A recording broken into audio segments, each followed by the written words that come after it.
Can you hear me now? Like, I'll just make I sure. don't know if it's a matter of me like speaking up or There you what, go. There you but go. I guess you turned up one of the settings over here super high, so hopefully okay.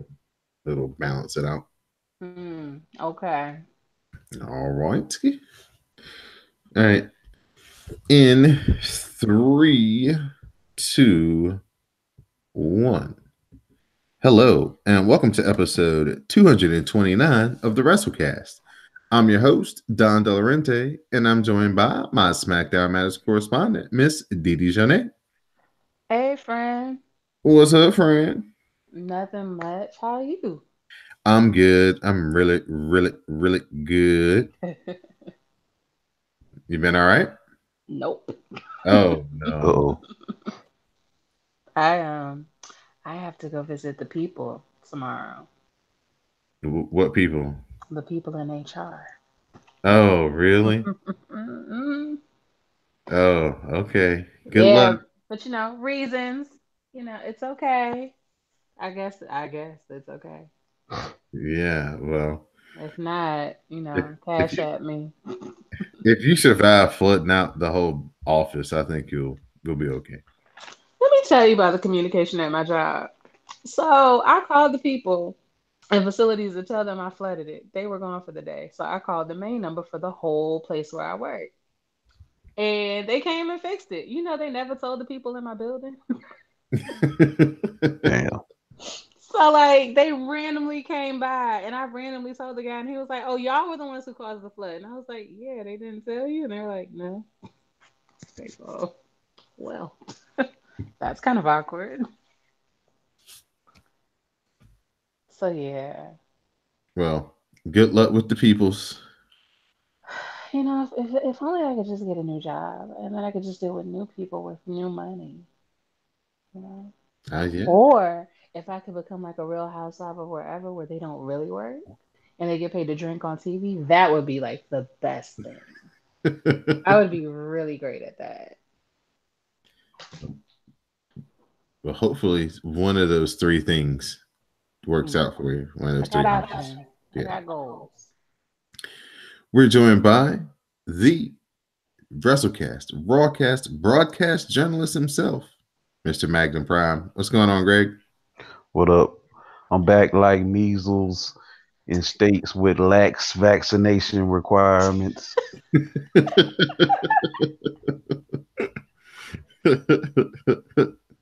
Well, man, that's the reason why children are autistic is because they get vaccines. Yeah, exactly. You Exactly. know, they only been doing it for like what 85 years, and Pretty none. much. So glad to have you back, G. Missed you last week, but we're gonna. We got to congratulate you on winning Who You Got. Mm. Oh, okay. All Yeah, right. yeah. The Cool. the Vince McMahon altered edition of Who You Got. You were the winner. So congratulations. We marvel at your consistency at being able to win this game. I just throw darts at the board like the way they used to book Raw. Just whatever. That guy over there, that gal, they win stuff like that. So speaking of Monday Night Raw, we'll move right into our reviews for this week as Monday Night Raw was taking place in Chicago, Allstate Arena. Shout out to Jade to the Max. Her hometown had a Raw this week. The crowd was hot as always.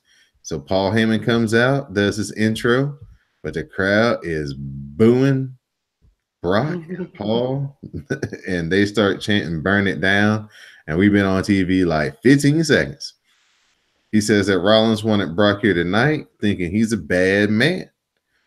Paul says Rollins thinks Brock has a problem with guys like himself, but he's a fool. Paul says Brock beat Styles, Bryan, and Finn Balor. He says Rollins has to face Drew McIntyre tonight, the same man that took out Reigns and Ambrose. What is Rollins thinking? He actually said that Seth walks around like he's all bad and bougie, and everybody was like, "What'd you say, Paul?" So that was a good moment in the broadcast live tweet. Drew McIntyre arrives and he says it's refreshing to get the respect he deserves. He tells Brock he's going to have to find a new opponent for WrestleMania because he's going to take out Seth Rollins tonight. Rollins arrives and he attacks with a chair from behind. So he lays out Drew. He beats him down with about 10 or 15 chair shots to the back. He then runs into the ring and he chases off Brock. And that was our first segment. So Magna Prime, I'll let you weigh in first. The champ was here. He was trolling, holding up the belt, bouncing around. And then Drew McIntyre came. So we got kind of, two ships crossing in the night. Maybe the one ship that's leaving in Brock and the new ship that's going to be on the horizon in Drew. And then we had Seth kind of, get involved in the mix. So how'd you feel they did building up the match at WrestleMania and possibly building up the first challenge to Drew McIntyre? And I'm never a fan of having your top talent really mix it up like that before you're gonna get into a program with them. So and then, well, I won't get ahead of the program, but I mean that I'm not a big fan of it. Uh, I more so love the promo that Heyman was cutting because I always marvel at his hair situation because it's like it's a throwback to like Boss Hog, and I'm like, yeah, like only Heyman can do that in 2019. So big ups to him on that. Didi Jonay, on your scale of chair shot ratings, how would you rate this attack by Seth Rollins? Just an 8 because I haven't had very much to compare it to lately, but it made me very happy. Yes. First person I thought of was you. It's like, oh, Yeah. I know somebody who's happy right now. Yeah. You know, you know how like you see something and that good old Grinch grin comes across your face. It's Mm-hmm. very bad. That's gonna happen in the SmackDown Matters report for me Hmm. later on. Oh. That's messed up. So Finn Balor and Braun Strowman. Well, it's supposed to be a mystery opponent, mystery partner, but Michael Cole kind of spoiled it as they went to commercial. But it's Finn Balor and Braun Strowman versus Lashley and Leo Rush. Finn Balor cuts off Leo Rush and tags in Braun. Braun runs wild on Leo, tossing him around with ease. Lashley makes the save with the spear. It breaks down, and Leo hits a big frog splash for a 2 count. Lashley takes out Finn Balor. Braun then takes out Lashley, and he chokeslams Leo Rush. Lashley bails, and Braun hits the power slam on Leo for the win.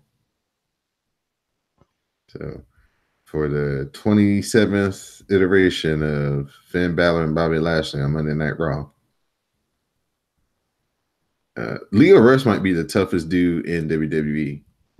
Yes, yes, for sure. We had that one Beal that literally was a slobber knocker, and there is no JR to call it. That's Way it goes. It's unfortunate, man. But yeah, I'm tired of Bobby Lashley and Finn Balor. They need to just move on from these two dudes. I can't wait till we get something new for both of them. So totally burned down on that. Ronda Rousey arrives, and she is informed that extra security has been hired for the night. She's late, and if Ronda has a I don't give a fuck attitude, she's got Travis Brown with her, so they're all big and bad. And when they walk in, I put on the live tweet that per the mind of Didi Jonay, this is when Alicia Fox comes up from behind with a lead pipe and lays them both out. But we didn't get that booking, but that would have been highly entertaining. Mm-hmm. I mean, it was right there, but It's time for a moment of bliss. Elias is Alexa's guest this week. Alexa Bliss hypes herself up as the host of WrestleMania, and she praises the card. Elias arrives, and he jams on his way out. Alexa Bliss flirts with him and promises that this is a safe place. Elias announces that he's the headlining musical act at WrestleMania. Didn't you suggest that, Didi, on our show? probably. Mm-hmm. He's motivated to thrive in the moment, and then he mocks the Chicago Bears. Elias says, on that night, if anyone dares to interrupt him, and that's when No Way Jose's music hits, and the conga line with Big O, Otis Dosovich leading the way, they dance out. Alexa Bliss is not happy that they came out early. She said, Otis, this is not what they practiced. And so they're having a kind of, she's running them down, and Elias is just looking at them like, what are y'all doing?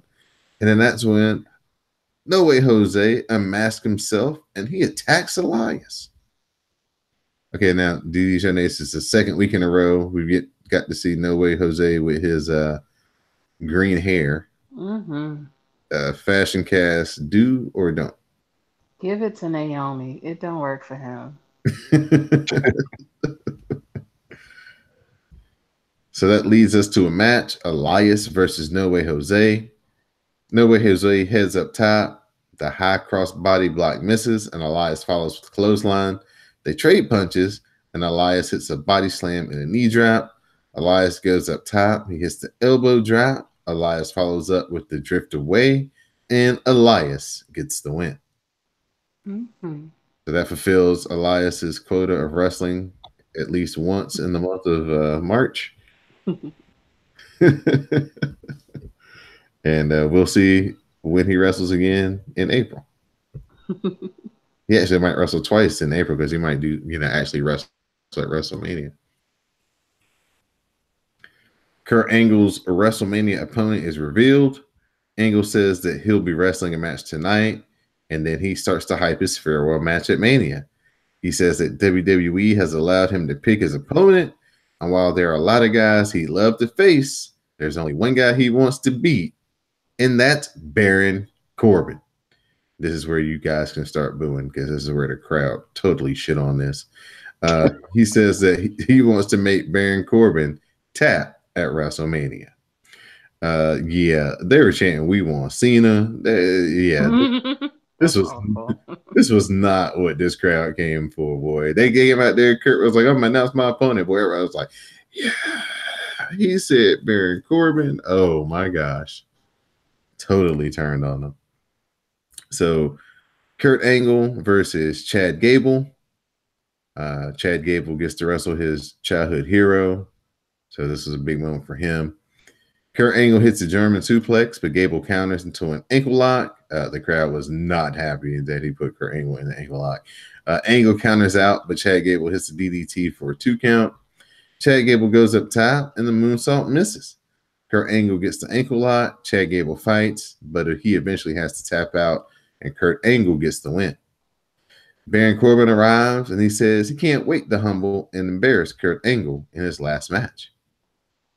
So we go commercial, and then we come back, and we're backstage. Baron Corbin standing with the Revival. They're kind of like blowing him off. Apollo Crews walks up.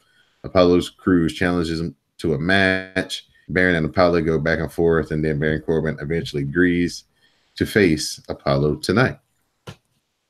The women's tag team champions, Sasha Banks and Bayley, are asked about ducking the Double Iconics. They say that they are appearing on SmackDown tomorrow, and Natty arrives, and she's joined by Beth Phoenix. Beth says she respects the champions and what they've done for the title so far. Beth said that she and Natty never got that chance, and Beth was fine doing commentary until Nia Jax and Tamina tried to ruin things. Beth says they awoke a dragon with their actions, and she and Natalya still have a dream of being champions together, and they want to shot at the titles at Mania. Bayley says it would be great, but ask Beth if she needs more time to prepare. Natalya puts over Beth and says Beth isn't afraid. Banks takes issue with Natalya's attitude and says Natalya is riding Beth's coattails to get a match at WrestleMania. So Sasha and Natalya, they start to brawl, and we go to commercial. So we have a match, Natalya versus Sasha Banks. They continue to brawl as the match starts, with Natalya taking early control and covering for a 2 count. Sasha Banks escapes the abdominal stretch, and she hits the charging knees, but then walks right into the rolling lariat. Nia Jax arrives. She talks shit to Beth during the match. Tamina then attacks Beth, Sasha Banks, and Bayley. She lays all of them out. And then Nia is on the ramp, and Nia says that they'll see them at WrestleMania. So, Missy, these your name? Mm-hmm. Beth Phoenix gave you a reason on why she just couldn't stay on the commentary booth. Was that sufficient enough for you? No, because why wouldn't you just go home? Tamina has merch. Did you see her shirt that she had on? Nope. Okay. I really She was like. out there? Yeah, you didn't see when Tamina came out there and laid out Beth, Sasha, and Bayley. She's very forgettable, that one. I I swear I was watching. love the Nia Jax promo. I like the attitude and how she carries her promos. She's Mm-hmm. basically told Beth that I'm like the upgraded, better version of you. I'm prettier, I'm stronger, I'm better. Mm-hmm. Mm-hmm. So, Facts are facts, America. so I really like how they set this up. After a couple of weeks off, Mojo Rawley is back, and he's not pleased with the man in the mirror, so he was yelling at himself. Ricochet faced off against Jinder Mahal. Jinder Mahal whips Ricochet into the turnbuckles, but Ricochet fires back, and he starts to make his comeback. The springboard uppercut follows, then gets 2 count. Jinder Mahal powders to the outside. Ricochet hits the Shasuke K special. Back in, Ricochet hits the 630, and he gets the win. Rollins declares tonight's match is for Dean and Roman, his fallen Shield brothers. Dana Brooke is in the back, getting ready for her title match. She says it's the road to WrestleMania, and her dreams may come true tonight. So Ronda Rousey versus Dana Brooke, Raw Women's title match. Dana slaps Rousey, then she eats 2 knee strikes, flying armbar follows, and Dana Brooke taps. I think my recap was longer than the actual match. I think it took like 18 seconds. Ronda Rousey hangs on, and the refs try to break up the armbar, but Ronda refuses. So Ronda is just, being a badass or whatever. So Ronda finally lets go. They get outside the ring. The security tries to, put their hands on Ronda. So Ronda and her husband start laying out the security guards. Oh, it's so real. And then they leave and go through the back. It's so authentic. Somebody needs to arrest that fan. Yeah, because it's real. So then that's really assault. It's not fake assault or anything. So poor Dana Brooke, she got her arm mangled for the sake of Ronda getting over that she's a badass. I did kind of like when she kicked her in the head. That was amazing. That was great, I will say. Baron Corbin versus Apollo Crews. Apollo Crews hits a plancha, but back in, Corbin cuts him off. Corbin follows up with strikes, and then he grounds things. Apollo Crews fights back, but he runs into the deep 6 for a 2 count. Baron Corbin slowly follows with strikes, but Apollo Crews counters the end of days into a cradle, and Apollo Crews, he gets the win. So good for Apollo Crews. Got a new child in the world, so I guess they felt compelled to give him a win. So that's what's up. So it's a baby shower gift. Yeah, there we go. He can win on Raw. Batista, he's doing the via satellite interview to discuss his issues with Triple H. Batista says that he doesn't like Triple H. He says he's wanted to come back for one last match with him. Batista then says that it goes back way before Evolution. Batista says Triple H only groomed him to be his muscle and to use him like a meathead to protect him. He says Triple H held him down and underestimated him. Michael Cole asked Batista about quitting, and Batista blames Triple H for that. Batista says Triple H was jealous of him and didn't think he was a star. Dave says now he's a movie star and he's in control, and he did it without Triple H. Batista says Triple H has everyone fooled and that Triple H is a jealous control freak. Batista says he hopes Vince wakes up and fires Triple H, and at Mania, he will end Triple H's in-ring career. G, how you feel about this Dave Batista promo? Never been, the strongest on the mic, but some movies and acting classes. I thought the week before was better, Mm-hmm. but hey, let's just get the business over with. Let's just get this done. He doesn't seem like he plans on sticking around past Mania, so let's just get the business over with. Mr. Ejonet, I'll bring you in. What did you think about Mr. Dave Batista in his satellite interview? It was serviceable. It wasn't impressive or anything like that. Okay. They recap the issues between Braun and the SNL guys. Braun says he doesn't care what the SNL idiots have to say. Braun plans to enter the Andre Battle Royal. Then Alexa Bliss arrives and she wants to make peace within the situation. And Alexa asks Braun for 1 week to fix it and make it right. And Braun agrees. So we all know Braun has a soft spot for Alexa Bliss going back to the mixed match challenge. So she's probably the only one who can kind of calm him down when he gets enraged like that. Drew McIntyre comes out. He says his actions speak louder than his words. And then we get the video of him beating down Roman last week. He says the big dog was back, but he knows that Roman wasn't the same guy. And thanks to him, the Shield is done. Drew says this is his yard now. And Drew says that then he tells Joe that if he wants to be a hero so bad, he challenges him to a fight at WrestleMania. Drew tells Roman to look at your wife and kids and say no for them. He says, if you fight me, all bets are off. Drew says, I will destroy and hurt you. Then Seth Rollins arrives on the screen and says that things like that are the reason why he attacked Drew McIntyre earlier tonight. And he says again that attack was for his brothers, but the match tonight was for him. So it's main event time, Seth Rollins versus Drew McIntyre. McIntyre grabs a chair and Rollins super kicks it into his face. Rollins follows with suicide dives, the sling blade, and a super kick for a 2 count. Drew McIntyre fights off the powerbomb and hits the reverse Alabama slam for a 2 count. Drew McIntyre takes Rollins up top, but Rollins slides out and he heads back up.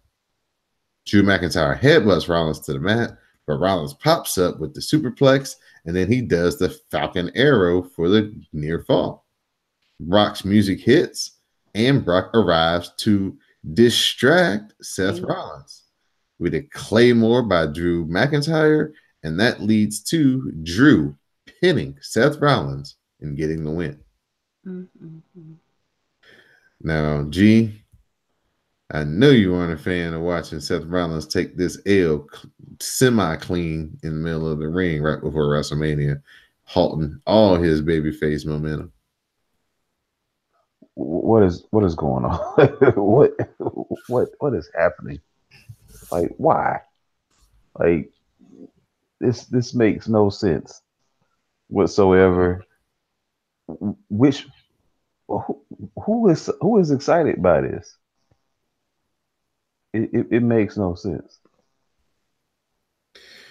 I can't believe they burned the match between those two. Distraction finish or not. Yeah, I mean, I don't get it. I don't see the wisdom in that. But this is kind of textbook Raw. This is what they do.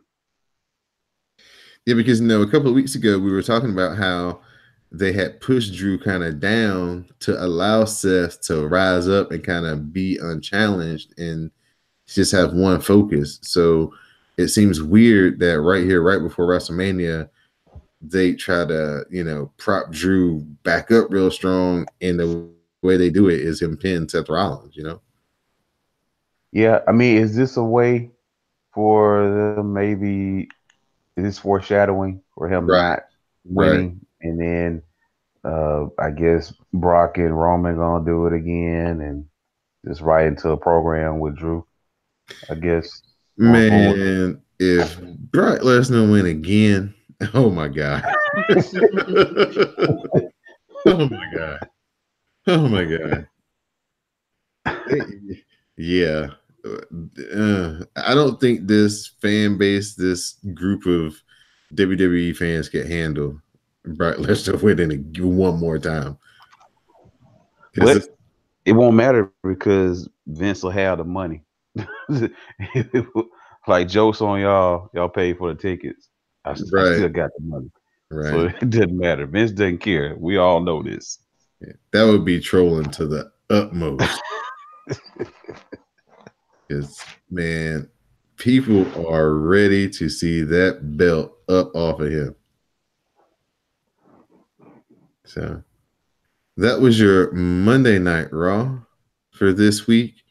This really wasn't that great of a show. Um, they had the beginning. Never The beginning was strong. The first segment was really good. I like the tag team women's match stuff. That was really good.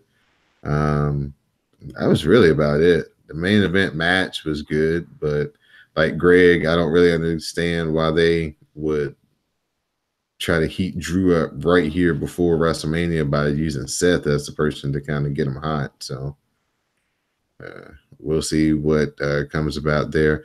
But the Roman Reigns Drew McIntyre match itself at Mania, that's going to be fire though. Yeah, it should be. Hopefully, they'll get the proper time too. I Right. don't I don't want to see a 6 or 7 minute match. They should get longer to work.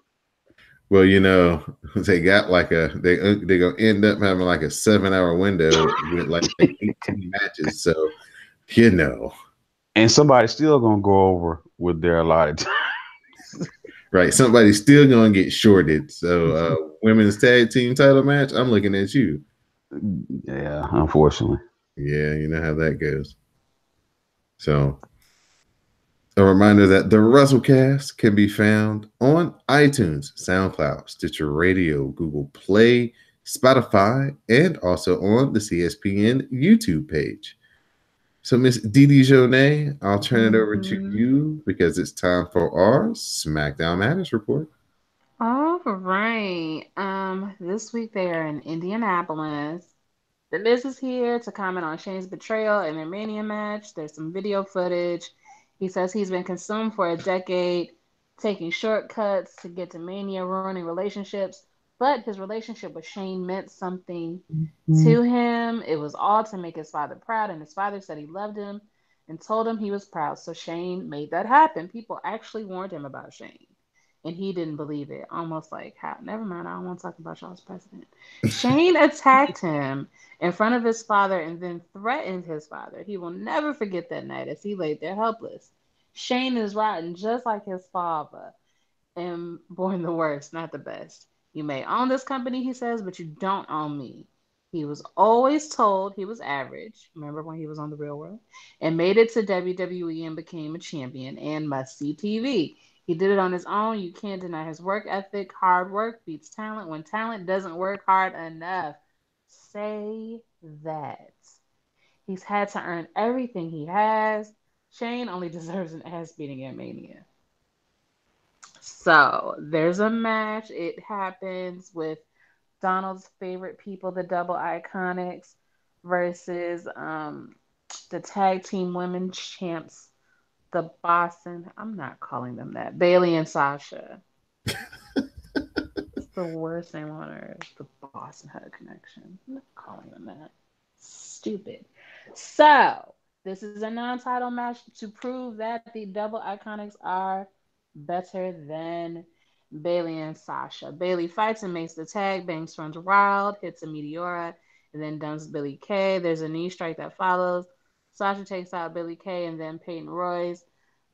The notes leave out that weirdo Lacey Evans came walking down the ring for no damn reason and Oh, oh, distracted my girls, and that is how Peyton Royce was able to roll up Banks for the win. Also, along with the help of Billy Kay holding her arm so that she couldn't raise her shoulder. and So look, that's so when I look, had my I little know, grit smile. I know you did. Also. When you told me you had a Grinch smile, it was like there could only be one reason. I was like, I love a Hill Life Supreme move. I'm not mad. Yeah, if you're not cheating, you're not trying. You're right. You're Who's right. mad? I'm not mad. Yes. And Well, I'm and mad it was Sasha, but I'm not mad. Peyton Royce looks amazing with her sandy brown hair. Sure. I'll let you have it, because Lord knows I could go on about Elias. Next, the Kevin Owens show. Kevin Owens No, and his hold on, fans. hold on, hold Go on. ahead. You skipped the part. I don't care about 7 foot tall Rey Mysterio Jr. Does that Okay, make you feel? Does it make you feel old? no. Does it make you feel old? Hell yeah, because that kid was like 7 years old, eight Let years me old. let me tell you something. I work with children who were born in 2004. There is nothing about Dominic that could make me feel older than I already feel. Like I'm there already. Like it was a culture shock when I was like 97. 99, 2000, 2003. First of all, we skipped 2001 and 2. We went straight to 2003 and 4. And I'm like, you young ass children, what is this? And they're all taller than me. Niggas got mustaches and shit. Like, shit is weird. So, yeah, no. Dominic is 1,000,000 feet tall. That's great. He's gonna be with his dad when Rey Mysterio faces Samoa Joe at Mania for the U.S. title. Dominic says Joe is a bully, and he'll be ringside at Mania. I guess to whip his ass because they're the same size. I don't. Man, Samoa Joe is gonna fuck Dominic up. I Y'all know know. that. I know. Listen, if Dominic got a chair, he won't. Better get out of that fighting fair mode, boy. You was at Lucha Underground with your daddy. You know what it is. Shit.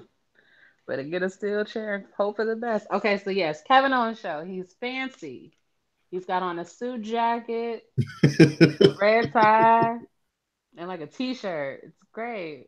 The straight, aesthetic is killing me. straight 1980s. Your fave could never. I love it. Owens puts over Kofi and announces that his guests are Charlotte and Becky. Becky comes out. Then Charlotte follows, and the crowd is still chanting for Becky because we know who the man is.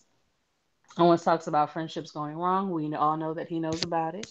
He talks about Rousey calling Becky a joke and that she could win in a handicap match against both them girls. He also brings up Charlotte saying that Becky will be carrying her bags by SummerSlam. Owens then says that they have talked a lot, but no one wants to see them talk anymore. He wants to see them fight. Charlotte says she'll beat the hell out of Becky, and Owens is like, Becky, before you respond, give me 7 seconds to slide on out this ring. Thank you so Whew, much. whew. Man, what seems to be the norm here lately. This was a Jade to the Max edition of SmackDown Matters for me. Mm-hmm. Man, it's like 12:25 and I am in my house crying, howling at him taking that second to get out the ring and be like, okay, Becky, you can And do Becky was like, that. all right, like, you good? Okay. And whop right across the face. It was amazing. They brawl, it spills over the table, they fight into the floor, security arrives to pull them apart. Somebody hit security, but I guess if Ronda can do it, why can't they? I don't care. Because well, when Becky does it, it's not real. So the security guard is actually okay. You see where we're going with this. AJ is interviewed and says that Randy has had certain advantages. Sure, he's great, and he's a first round draft pick, while AJ admits to being a walk on. At Mania, he's coming to tear down the house, and then he wishes Kofi good luck. Because everybody loves Kofi, except those people. Hold on. In the news portion, we'll stick this in here.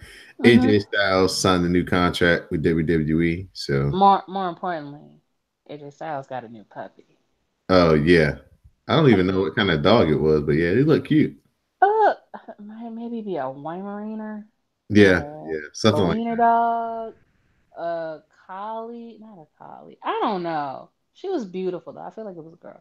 She was adorable. Little chocolate mane, big old ears, little low face. No. He looked like the type who would get a bulldog though, so I'm figuring that little girl picked him out. that. Call me crazy. Anyway, Daniel Bryan arrives. Rowan is with him. Bryan says Kofi being in the gauntlet match is an injustice because he doesn't deserve it. Bryan overcame the odds, but Kofi hasn't been held down. What kind of okay. You know who he is? He's what's that girl's name? Abby, who sued for about the affirmative action? Right. That's who he is. He said Kofi was handpicked and given a chance he never earned. Kofi fought hard but lost and earning nothing. Kofi is a B plus player. That's okay for you fans. B plus is good enough no matter how much you chant for Kofi. He'll lose again. The new day arrives. And, where me, and you talking shit about my friend. First of all, I just feel like the steel chair is the answer for everything. I really do. Like you talking, and I could just hit you with a steel chair. Like, cut all this shit out. But anyway, Kofi's gauntlet match begins pretty much right at 9 o'clock. His first opponent is Sheamus. Sheamus hits the Irish Curse for two, then the Cloverleaf follows. Kofi fights and counters into a cradle for two, then there's a knee strike that gets a two. Sheamus sets for a bro kick, but Kofi counters into the cradle for another near fall. Then there's a Trouble in Paradise from Kofi that lands and finishes Sheamus and Raw. But almost immediately he has to go and fight Cesaro, who was down by ringside to be with his tag team partner. For some reason, that was allowable, but whatever. It's not like Cesaro cheated, as far as I recall, so that's fine. Kobe hit a running crossbody for two. The locker room baby faces watch on. It starts with his New Day brothers plus the Usos, and as it goes on, he gathers more and more people. That's cool because we love him. Kofi follows with kicks. Cesaro hits the big swing. He swung him a good 20 10, times. 10, 11, 15 times. Like, Yeah, I was about like, that is. yeah, about 15. Yeah, that's the longest he has swung somebody in months, if not years. He swung the shit out that man. The Cloverleaf followed. Kofi fights for the ropes and then pulls himself up. Cesaro follows with a suplex for two. Cesaro looks for a Boston Crab and gets it. The neutralizer, however, is countered, and Kofi hits an SOS for the win. Next, opponent number three is Eric Rowan. He immediately hits a clothesline, follows with chops. There's a corner splash, and he dumps Kofi with and follows with a clothesline. He sends Kofi to the barricade twice. He gets a chair, he uses it. So everybody's like, "Oh no, you're hurting Kofi. It's terrible. It's awful." Wait, that means Rowan's DQ'd. Kofi's still alive. But until the next person comes out, Rowan posts Kofi and tosses him into the timekeeper's area. Then he slams him through the announce table, all to be greeted by opponent number four, Samoa Joseph. Joseph locks on the sleeper. Kofi hits a jawbreaker, then runs into the ST Joe for two. Joe works a neck crank, but Kofi counters and misses the corner splash. Joe teases the muscle buster, but Kofi counters into a cradle and pins Samoa Joseph. Kofi's last opponent is RKO. He counters the RKO and hits the Trouble in Paradise with a slow to follow up, and Orton manages to roll to the floor. After the break, Orton is in control, takes Kofi up top. Kofi fights him off and hits the high cross, but Orton rolls through for a 2 count. He hits the draping DDT and sets up for the RKO, but Kofi counters and rolls up Orton for the win. The crowd goes wild. They go to the reaction shot of all the baby faces in the back. You don't even see the New Day. Like, they have jetted out to meet their friend. And the second that they turn the camera back, they are in the middle of the ring hugging their friend. Everybody thinks everything is sweet. In these instances, the only advice I can ever give you is look at the clock. If on SmackDown it ain't 10:59 with 10 seconds left, shit ain't sweet and things can go bad. So I think this was about like 9:53, 9:54 time. So there was plenty of time for bad shit to go off. Bad shit this time would be Vince McMahon arriving. He praises Kofi for the win.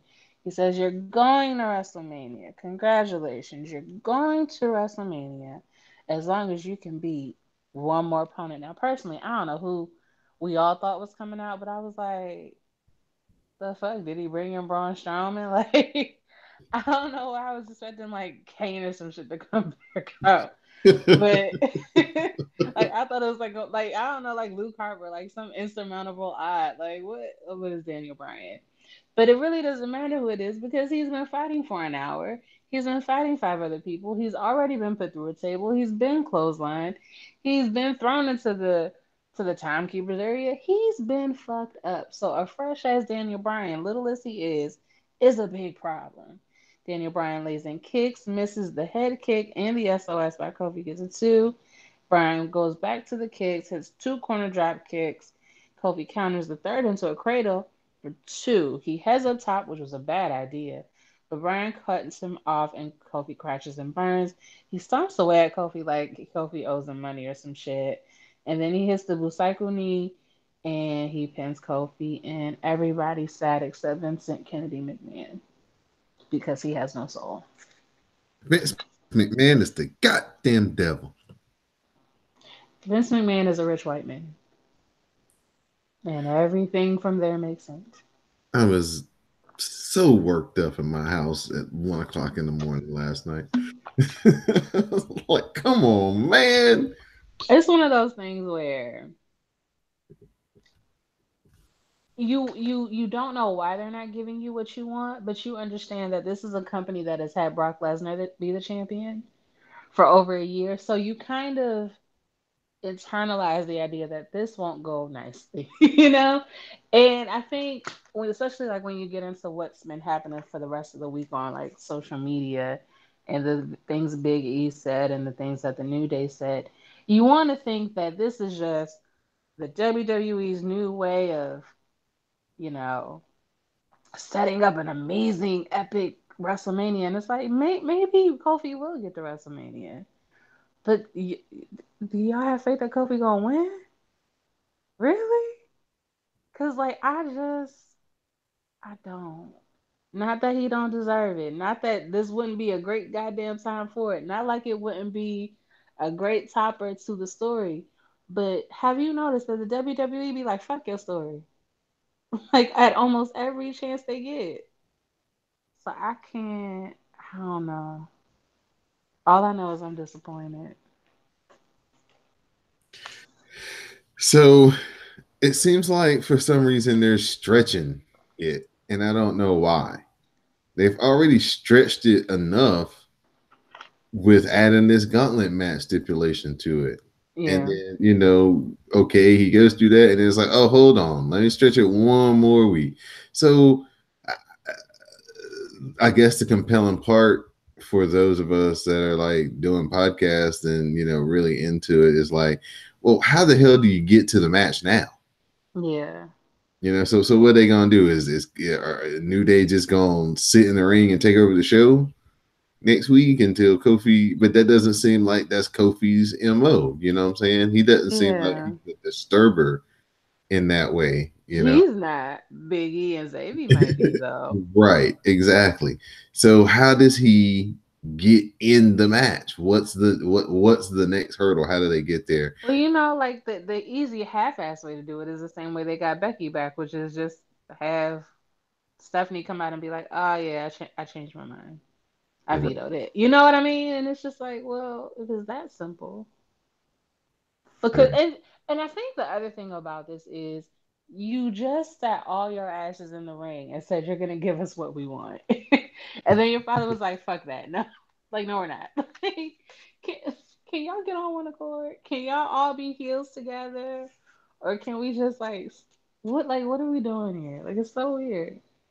How do you feel about the language that is being used in the promos with just the tone and the sentiment? A lot of people are not feeling, just the things that we all know about Yeah, just being black in general, and then yeah, compound with the WWF and WWE yeah. how they work. How do you feel? Is it too real? Is it getting too close to the I Ross and think, Murphs? and not to really even bring Rhonda back into it, but I think what's going on with Kofi and Big E and Xavier and us, you know what I mean, as a whole, as viewers, is what they're trying to do with Rhonda and her storyline, where it's like Rhonda's storyline is I'm real, everything I do is real. That shit over there is fake, right? Mm-hmm. But we all know that that's not true because obviously it's not true. But then you've got this other storyline where it's like, I work hard. I do everything you ask me to do. I've been a tag champ for over a year. I give you WrestleMania moment after WrestleMania moment, Rumble moment after Rumble moment. And now that I could have my time, you keep snatching it away because I'm not your type of champion.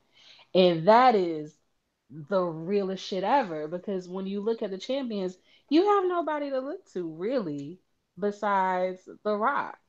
You know what I mean? Like, yeah, Booker T was a champion, but that is not the same. You know what I mean? And the fact that you could even name them all on one hand is a problem. So I feel like this is it's a storyline because of course it is.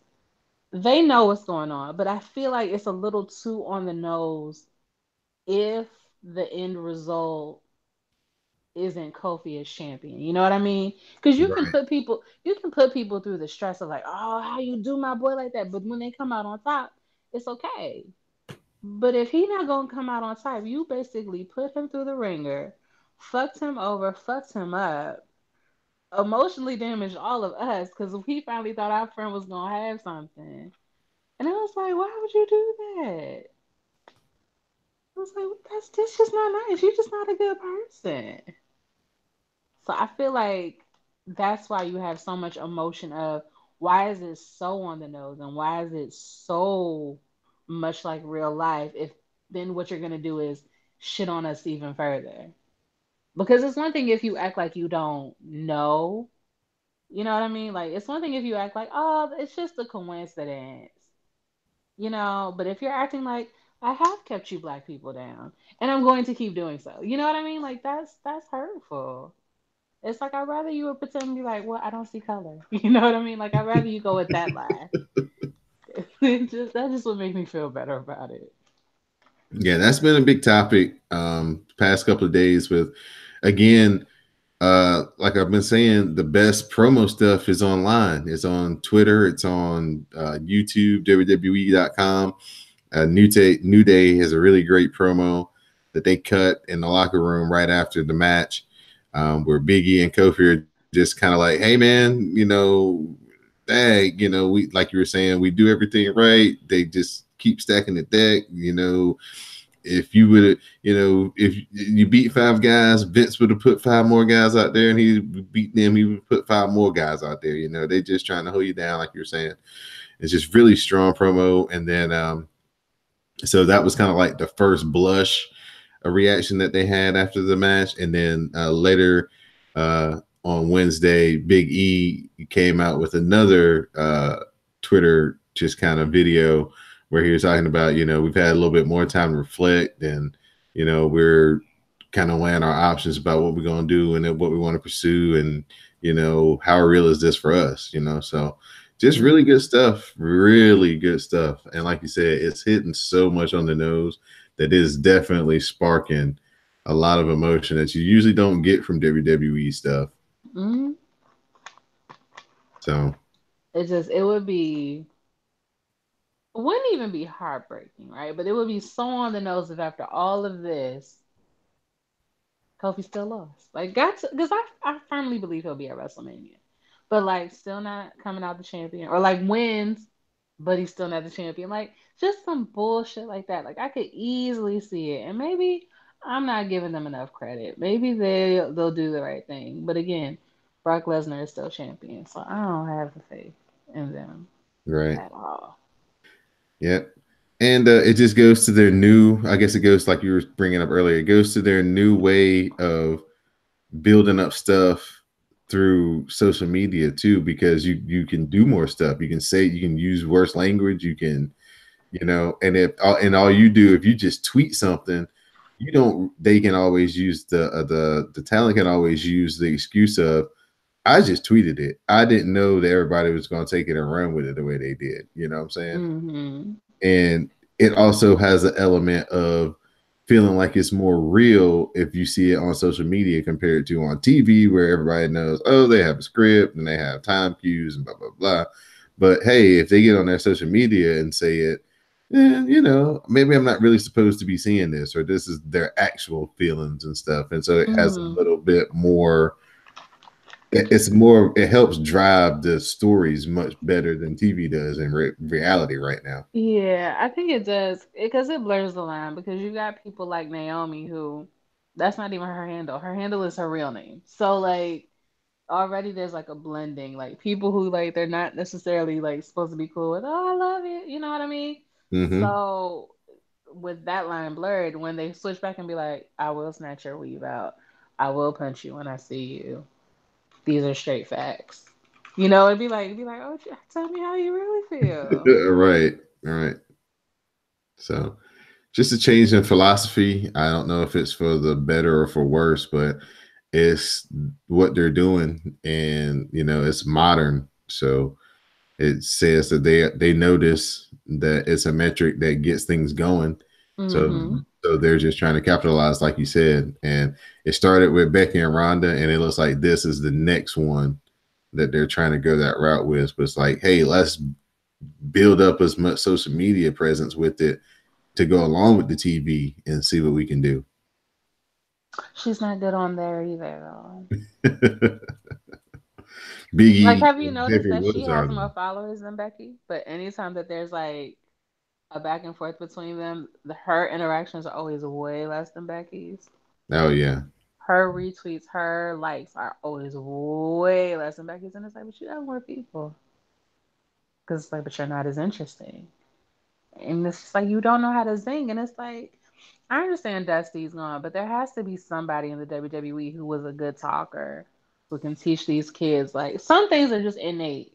If you got it, you got it. But there has to be something that they can do But I for don't. her and other people. Like But you need to be on the mic. but how can you become a good talker when you got somebody telling you and giving you what you're gonna say? But the And thing is, then that means you need to be a good actress. and it, And unfortunately, she's not that yeah, I either. was about to say, but 90% of the people on the roster aren't. That's why like somebody like Samoa Joe is really a Yeah. G, because he comes out there every week and we all know that they give him something to say, but somehow every week he can twist it and make it sound like it's fresh off of his mind and not like, I remember at the third paragraph is this, the fourth paragraph Yeah. was this. Yeah. And it's like maybe they don't have enough faith in the people, but it's just like you should be able to say broad strokes. Tell me how you feel. Like you're not gonna tell me somebody wrote and told a lies to call little what's his name and say, "Do I need to call CPS? Like who is this strange man with you? Who Like lost do the your like do your parents know where you are? Like nobody's gonna tell me anybody in the back wrote that. Like that had to be either Elias or that little boy himself. I can't think of his name. Leo. Like Leo? it was one of their ideas. It was not nobody else in the back. I know it wasn't. So it's like, why can't you? Why? First of all, let me just say it like this: why do I know them if you don't have enough confidence in them to do it themselves? Like they should, they just shouldn't be out. I shouldn't ever have. I should not have seen Rhonda until she was able to not stumble over her words. You know what I mean? She Mm-hmm. should have stayed wherever she was. Should have Kiki with Shayna and all them other MMA bitches before we saw her. Like there was no rush. She could have waited a month or two or three, however long it took. Like, and there are other people. It's not just her. I really feel like I shouldn't see you until you're well rounded. And if you shit on the microphone and you don't have a Paul Heyman to hide behind, you need to stay away. And Well, then maybe Raw can go back to being 2 hours. Win win win. it's that's Raw is a 2 hour show. They stretched to three, and by stretched, I mean they got that thing all the way to the seams. They can't stretch it no more. It's there, there are ways to do it, but it's just like why? Why are we even But trying so but see, hard? it kind of goes back to what we're talking about, because they don't have enough good talkers. They can't fill the time with people giving us just fire ass interviews. And if they had more talkers, then that would be how you fill the time up. But then my thing is, if you don't trust them to just do it, then why don't you do the pre-tape shit? You know what I mean? Right. Why don't you just find somebody who can write? Listen, find a soap opera person who knows how to give you good commentary and good words that don't mean shit because the storyline don't move but 2 inches in 3 years. You know what I mean? Like find somebody who knows how to write, sit them down, give them mood lighting, or I don't know, take like, like if you took Daniel Bryan to a recycling bin, something, you get it. It's something Like, that fits their yeah, character, right? exactly. To have Lacey Evans, instead of doing a random walk down the runway, have her at like, I don't know, a vintage store, some bullshit like that, or like at the mall looking at girls in booty shorts and being like, still cold outside. Put some clothes on, you whore. Like something, anything. Like just so stupid. Yeah, that's old school WWF where they would have the pre-tapes to just build upon the personality. It might be like a minute and a half little deal to just build upon the Yeah, personality and give people some backstory. Yeah, nobody has any backstory. Like yeah. Ricochet and Aleister Black, they just pop up. Hey, we're Pop up, here. yeah, yeah. But you don't get to see like, oh, I'm Ricochet. I was here. I was there. All you know is I'm from Paducah, Kentucky, and I like to do flips. I'm Ricochet. Right. You know what I'm saying? Yeah. So yeah, And actually, the more I think about it, Lacey really was easy because all you had to do was have her in the background. Remember when they walked in on Alexa when she didn't mm-hmm, have her shirt on? right. All they had to do was have Lacey walk by and be like, "Whore." Like, easy. All you had to do was be like, "Oh, that's what you're wearing to the ring? It's a little tight. It's a little bare." Mm-hmm. If her whole deal is, "I'm from the genteel days." Oh, your hair's purple. Never seen that in nature. Like, easy. It don't gotta be difficult, but instead you just have her walking around in ugly vintage clothing. But like, there's no point getting across. Nobody knows who she is unless y'all don't know who she is because you're gonna change who she's supposed to be. You're right. I'll be glad when they eventually figure out what it's gonna be because I'm tired of this. Just walk down to the ring and don't do nothing. Beat somebody up, kick Steel over, chair. What did I tell you? Steel knock chair over, is the answer to everything. like walk by somebody and fluff their hair or something. Do something. Yeah, it's But it's weird.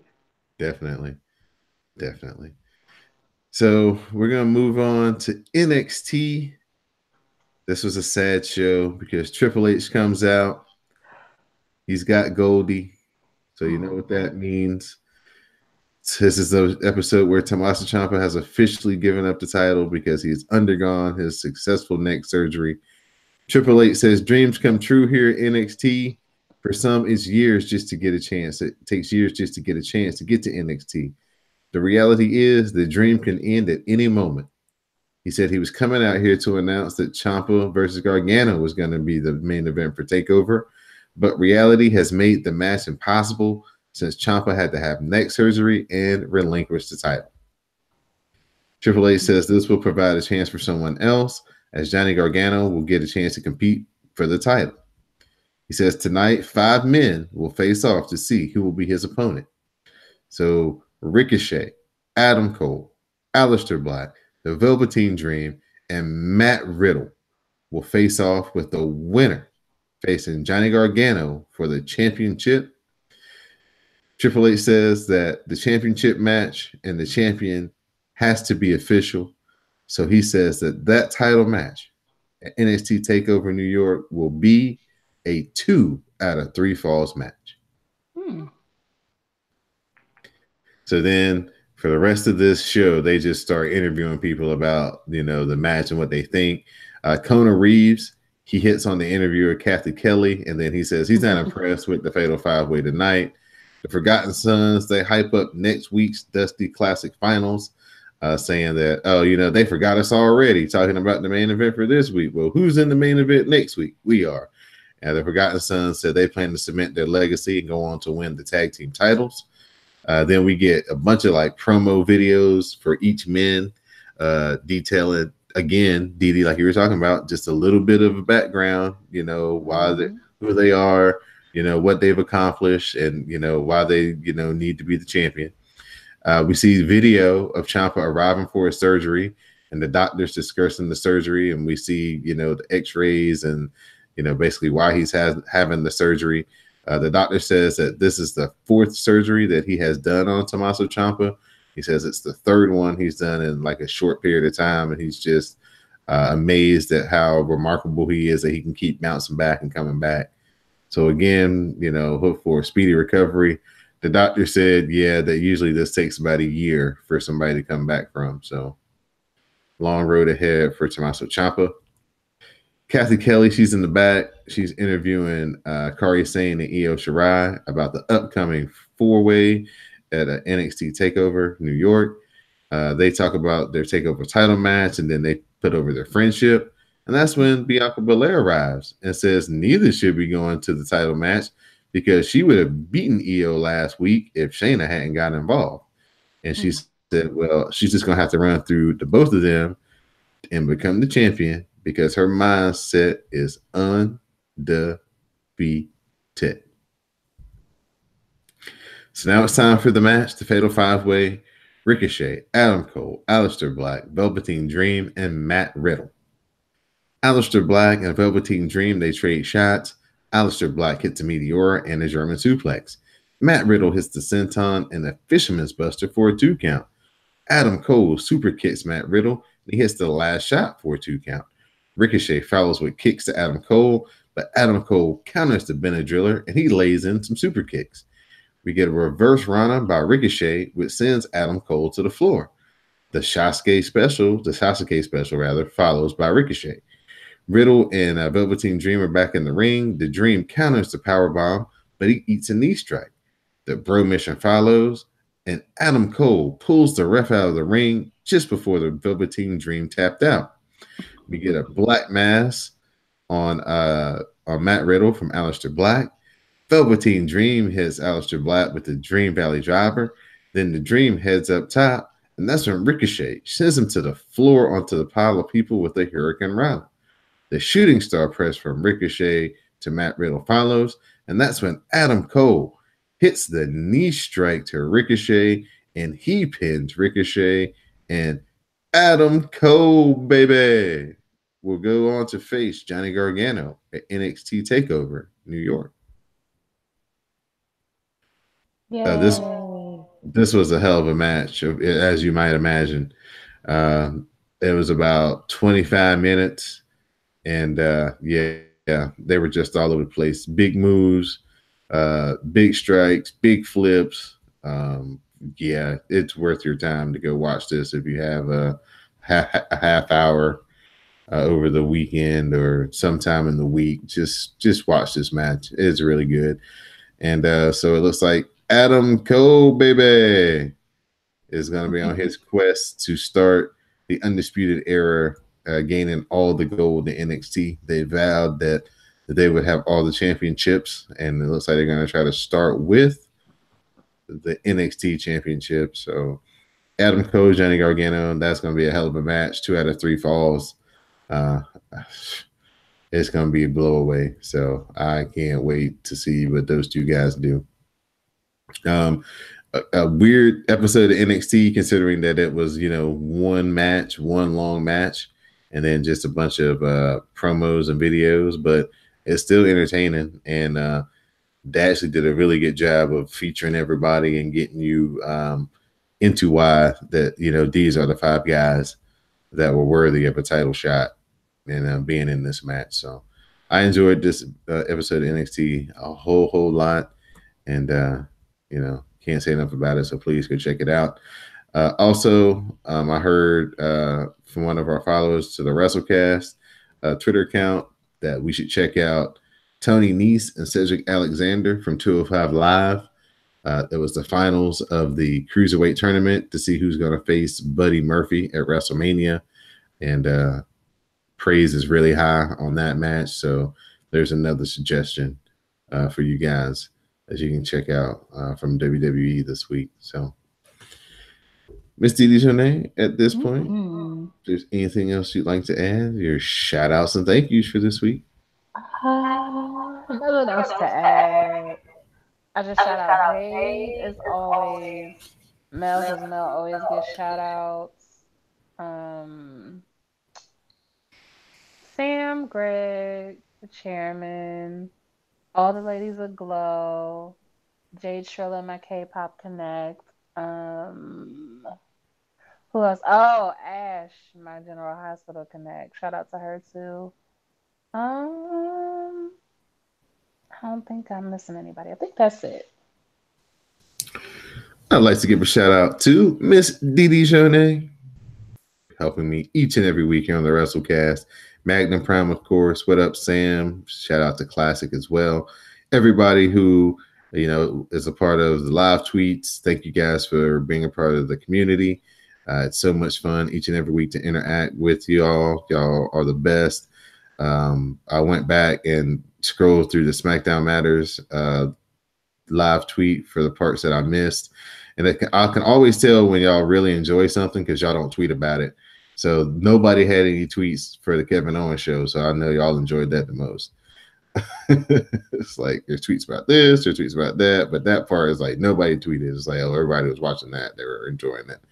So thank y'all once again for rocking with the WrassleCast, listening to the episodes, following the Twitter account, interacting. We greatly appreciate it. Like I said last week and every week, check out the Patreon page. Go check out the Dark Match. Listen to the pre and post show conversations of the WrassleCast, Cast a Strong Style. Head over to patreon.com/CSPN Media. Sign up to become a Backstage Pass holder. And for $3 a month, you'll gain access to all the premium content that we have here on the CSPN. So please check it out. You get a little bit more in-depth talk on some things we don't always get a chance to talk too in-depth about on the WrassleCast. You can hear about Miss Didi's journey through keto and how that's going. And, I lost 30 pounds. Oh, congratulations, friend. Thank you.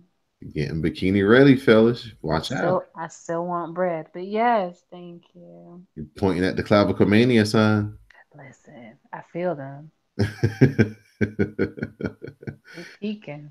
So I think that's the perfect way to end the show with Didi Jonay giving us her results of her keto. So it's definitely working, paying off. Keep up the hard work.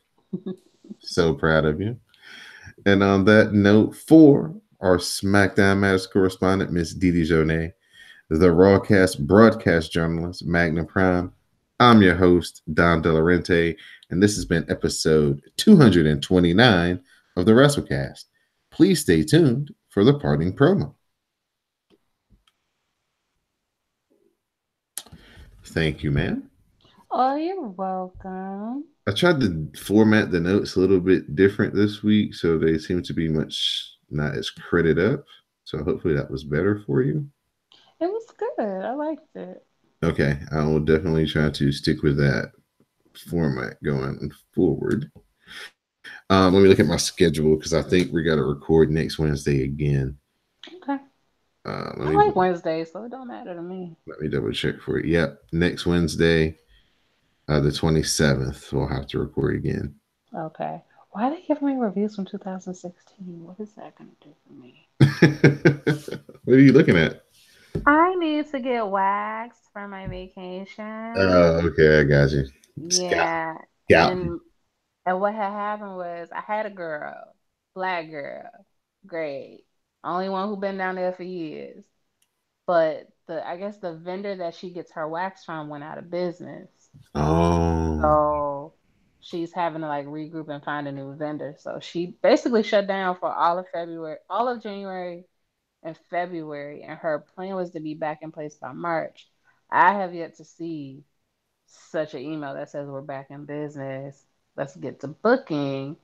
So I feel like she's not there yet. And I'm like, I don't want to go to a stranger, but I'm not going on vacation looking like a woolly mammoth.